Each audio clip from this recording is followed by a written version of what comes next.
Now, campaigners say that plans for a new soil landfill site near Exeter would be an environmental disaster. Well, plans have been scaled back recently for a strip of land by the A38 at Kenford, but residents from nearby villages say there's no need for existing farmland to be used for dumping developers' building waste.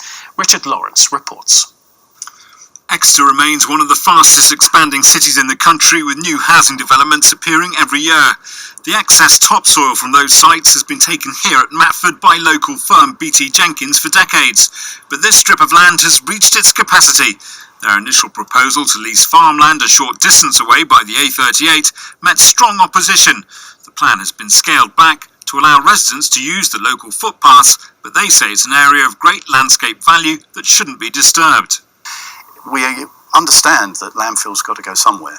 However, there is a new quarry application just 12-13 miles from here to restore the quarry, 1.5 million tonnes of waste, and that is much more desirable than creating landfill waste.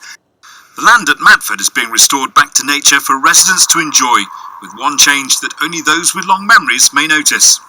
Well, the landscape has changed significantly. It's risen by around 25 metres, but that's as a result of taking in the subsoil from building sites right across the city in the past 35 years. BT Jenkins told me that their plan was to move round the proposed earmarked land at Lower Brenton Farm every 3 years, restoring the topsoil covered areas for farm use. But some question if there's even a need for the new site.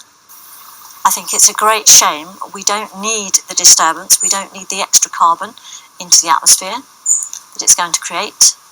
We need to be building houses, leaving the earth undisturbed by either pile driving or leaving the earth there, making banks and nice hedges for people around their gardens, rather than shifting it miles.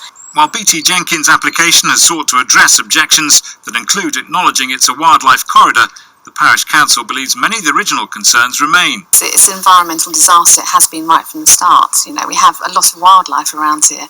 I would like to keep it that way. There's a community wood up there, so we've got a lot of wildlife in and around that, and it would just ruin it all. It's a lovely place to walk. BT Jenkins' application is for 10 years, but residents wonder just how much land could be lost in future, given the ever-continuing expansion of Exeter. Richard Lawrence, ITV News.